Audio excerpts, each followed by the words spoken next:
just come on stage. We're live on FITE, that's great. Manchester, make some noise. There's a lot going on. We've got people cosplaying. Carmela's over there. I've seen R-Truth running about as well, trying to pin her. But yeah, this is a big deal, and I know you think Internet Darlings that I would of course be here, but that's not me. Internet Darlings 2, which means this is the sequel, and I was thinking about that because there was an Internet Darlings before, and I was thinking maybe it's like Terminator, you know, Terminator 2 Judgment Day was like the better film, so I was trying to think which characters would be who. So obviously Brian Zane would be Schwarzenegger, Maffew would be Sarah Connor, and Blompe would be Kyle. So, with that in mind, ladies and gentlemen, for the bigger sequel that is better, Arnold Schwarzenegger of the internet himself, please welcome Brian Zane!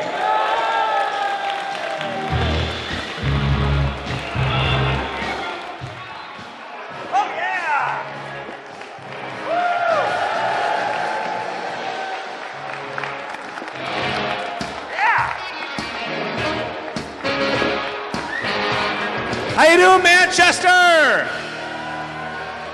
Hell yeah! All right. That's a bucket list item right there. Hey, who wants a packet of crisps, huh? It's McCoy's Bacon Sizzler. I tried it last night, hated it, so who wants the second bag? Raise your hand. All right, you, sir. All right. That's why I'm here, is to make the people happy. Welcome to Internet Darlings 2 UK Boogaloo. I'm very excited to be having the second event here at the Wrestling Media Con. Let's get this right out of the way because we're short on time to begin with. Let me introduce my first guest. You've seen him, you actually just saw him about 10 minutes ago, from botchamania.com. Please welcome Maffew.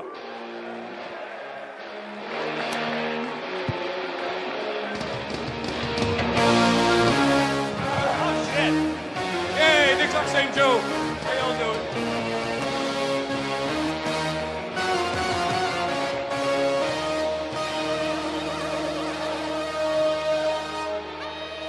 Oh, did you get the busted chair? Yes. It's like fate. Yes. This chair is like my previous show, completely fucked. All right. Up next, representing Wrestle Talk, it's the two-headed monster, Luke Owen and Ollie Davis.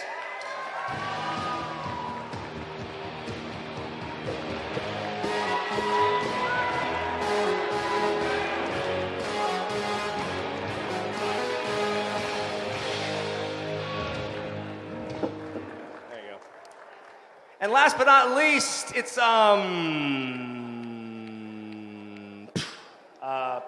boss. oh yeah, I'm sorry. Ladies and gentlemen, from Cultaholic, please welcome Adam Pacini.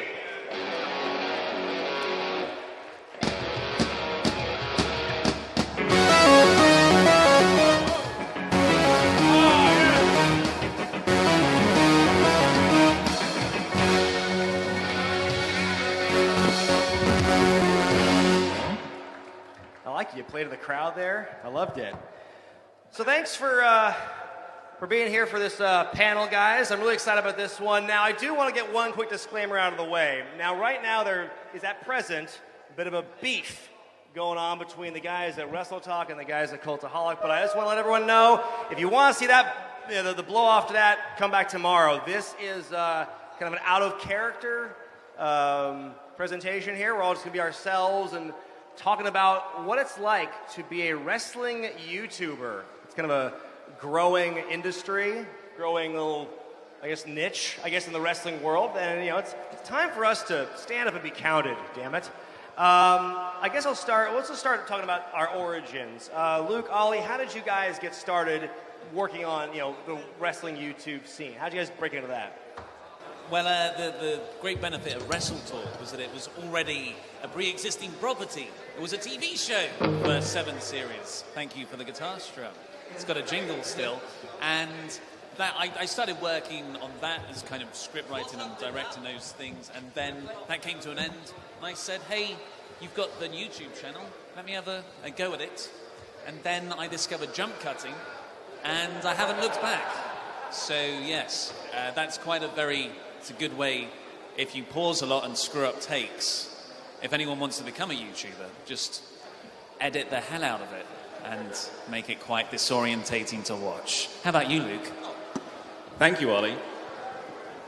So I, quite similar to Ollie, like when the Wrestle Talk channel started and they were putting more focus on that, but it was still a TV show at that point. I was working freelance in 2014, so I just came up and did some news videos. And that was back in the day when you just had to read the auto cue and never screw anything up. And if you screwed up a line, you just had to start the whole thing all over again. So when I was joined more recently, the jump cutting version is much better. But yeah, no, so I've been doing it for about a year now. I've been very much enjoying it. But me and Ollie, we knew each other through a movie websites. And we used to do a movie podcast. And then we just moved across into this. So that's my story. Adam. Yeah, so I used to work in Woolworths for a long time. Selling pick and mix. I was in fact head of confectionery for Woolworths, Woolworths fans in Ryde on the Isle of Wight. And then I put a billboard up in London praying for a job because I couldn't get a job. I was very fortunate I was hired by a production company down in Cornwall, and then I decided I really, really hated that. So I applied to a little-known website called What Culture. And this is before they were, oh, come on. And this is before they were really big, like they had Adam Blompier on board, but he was pretty much the only guy that was on the channel. And I was hired as an editor, which is something to this day that I can't really do, but I'm a trier. And they stuck me on screen, something also which I'd never really done before. But fortunately, people didn't think I was totally pathetic, and they kept me around. And obviously, last year we left to form Cultaholic, which has almost been going for about a year now, which is very exciting. And now I sort of day-to-day manage all of that, the metadata. And metadata is hugely important, everybody. We are slaves to metadata. Yes, these professionals are slaves to metadata. I am slaves to what Sonic Mania song will fit best on my next video. How did I get started doing Botchamania? Boredom. I'm from a small town where there's not a lot to do other than catch a bus and masturbate. And as we all know, ladies and gentlemen, there's only so many times in the day you can catch a bus. So simply making videos to amuse myself with music that I like, with wrestling companies that I liked. I don't know what that noise is. It's not me. That's a relief. And I have just basically become this guy that makes things. And because I've been doing it for 12 years, wrestlers just assume that I am now part of normal things. So I imagine 10 years ago, people would beat the hell out of me backstage at a show, and I'd go, oh my God, Maffew, it's a pleasure. I messed up in that last match. Did you get it? So that is my completely unremarkable origin story.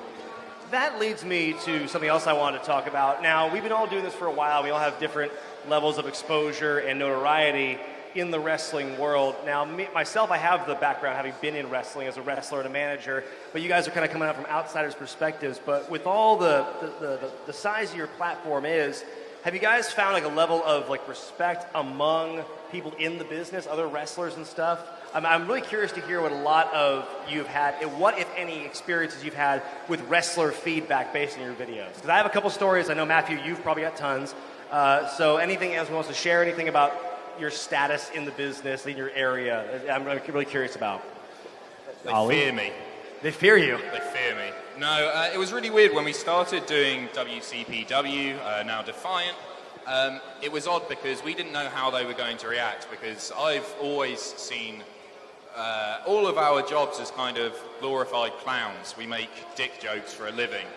And especially like people like Ross, who tear apart wrestling matches, wrestling shows. And we thought that they might absolutely hate us, but I think now wrestlers are so savvy and so social media orientated that they've been very supportive, and I guess they see the value in us. We'll never be the boys, nor do we want to be, nor should be, but they certainly, they saw the value in us, and I'd like to think that the stuff that happened with WCPW and our social platforms, YouTube, Twitter, and all that, we were able to help elevate a lot of wrestling personalities and wrestlers because of that, and I think that was a really good thing.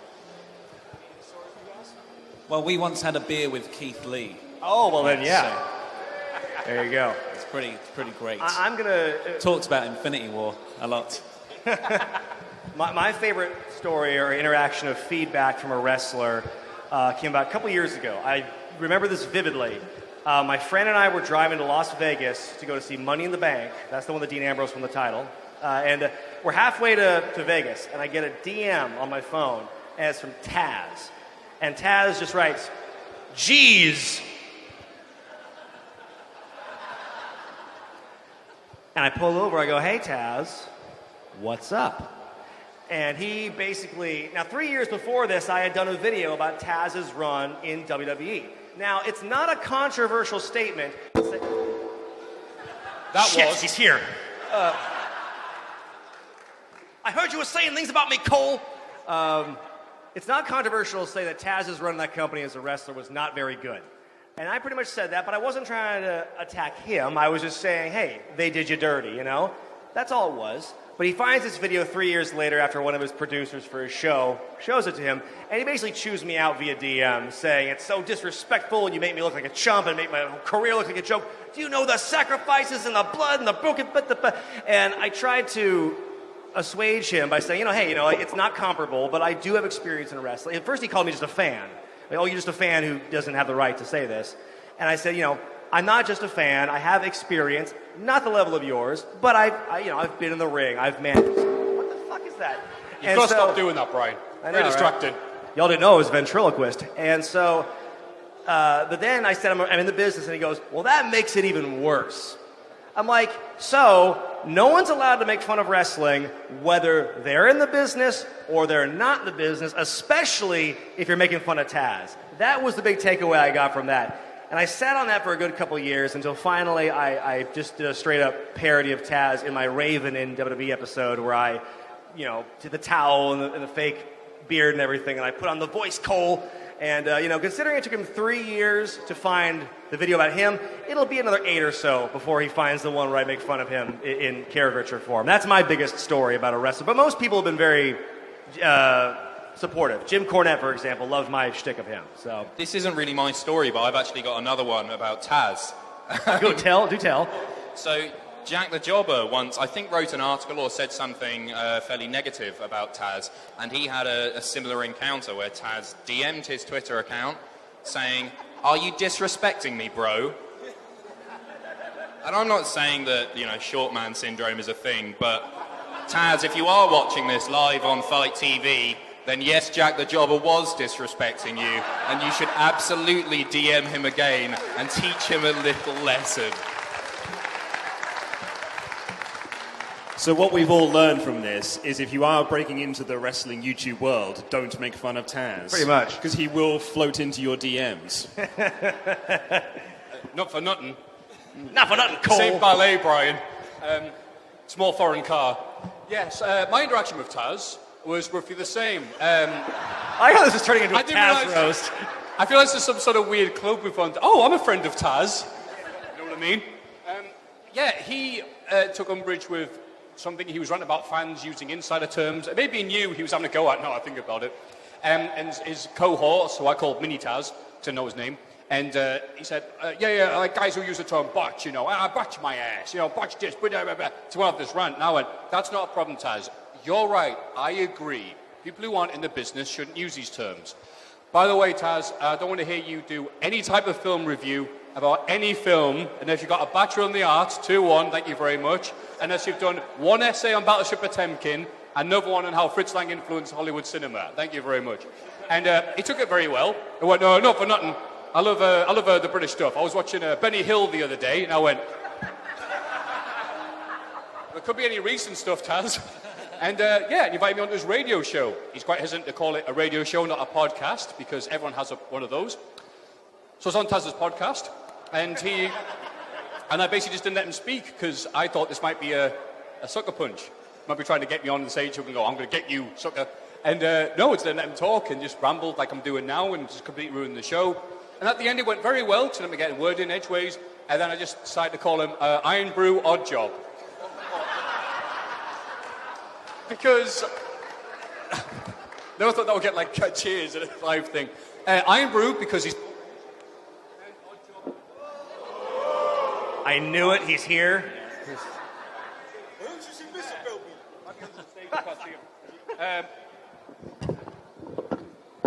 It's still not as bad as the other panel. And, wow, it's a lot louder. And, I call him Iron Brew because he's orange, and Oddjob because he's small. And he was very upset about that. I explained, well, in fairness, Oddjob is technically the best character in GoldenEye 64, and he was very happy with that explanation. So thank you very much, Taz. So cheap. Oddjob is so cheap. Let's talk for a bit about the comment section, because it is kind of, and this is just YouTube in general, it is kind of a cesspool. But I mean, there is a lot of good there. We have a lot of fans, and they do like to encourage us and compliment the work we do. But there's always like those out there who want to criticize everything we do, and just for existing, I find. Now, Luke, you and I talked a couple days ago about this, so I'm going to hand the mic back to you, and you tell me just, your thoughts on YouTube comments. I'm sure this is going to go very well with the people who are watching this live on FITE TV.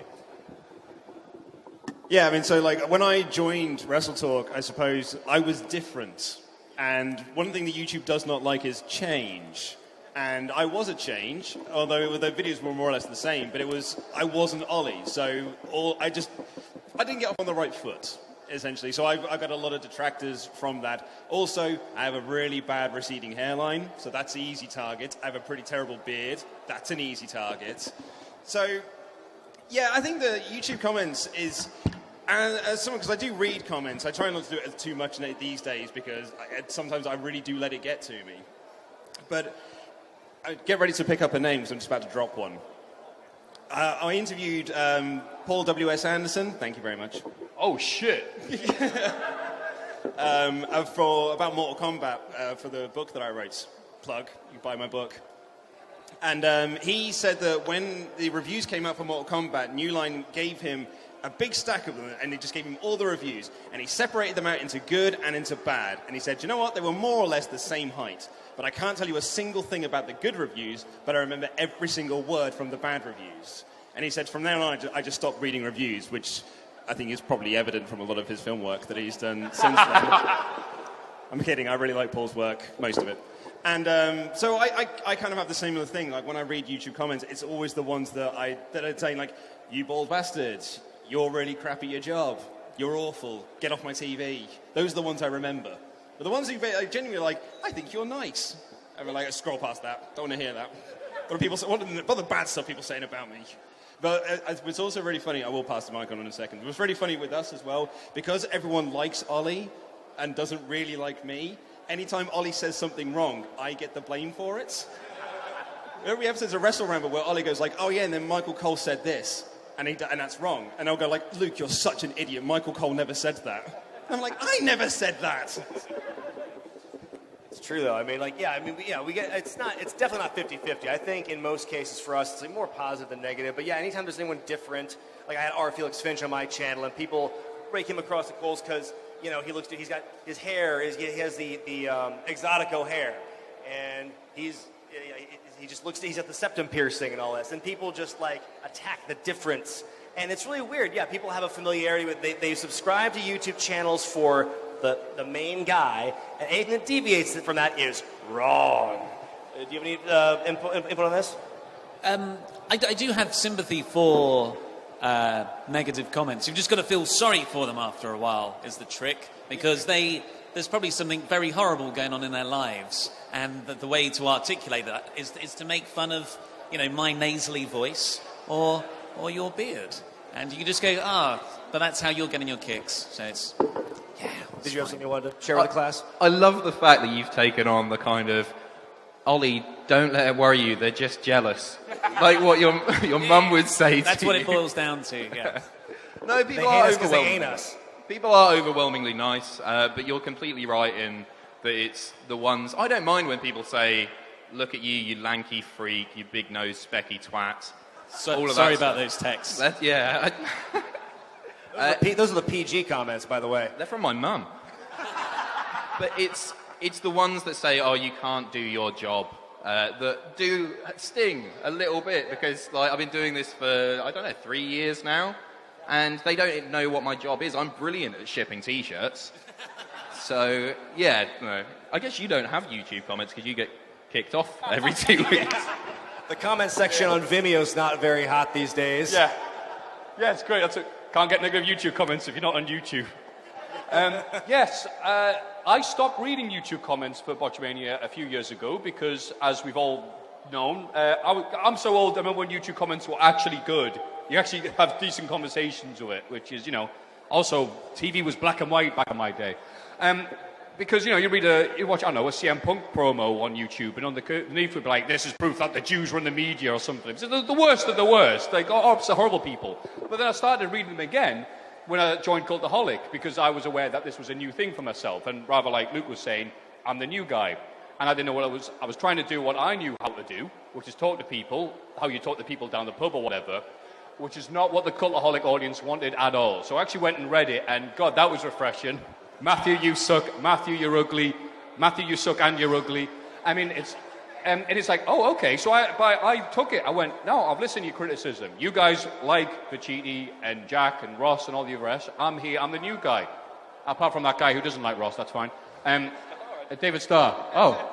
It's Rich Swan. It's okay. Rich Swan. Yeah, hello, David Starr. DavidStarr.com, @DavidStarr, at Twitter. Whatever. What are we talking about? Oh, yeah, me.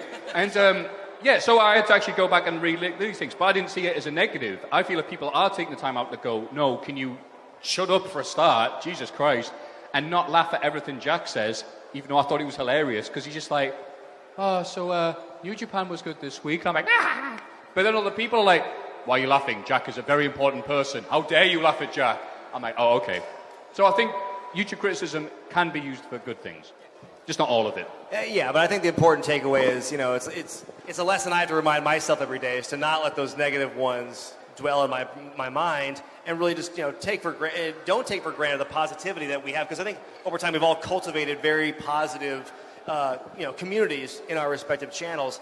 But that leads to my next topic, because YouTube, as of late, last couple of years, has had some hiccups, a little bit of issues with adpocalypse and content ID and demonetization and all this bric-a-brac, and over time it's led to people demanding an alternative to YouTube. Now the problem is YouTube is core of the market. It's the largest DIY video posting platform. It's easy, it's free for us to do, it's free to watch for the most part, and it's just, could anything ever topple YouTube as a video sharing platform? Like, maybe not now, but 10 years from now. Do you see this ever happening? A long, long time away, yeah, sure.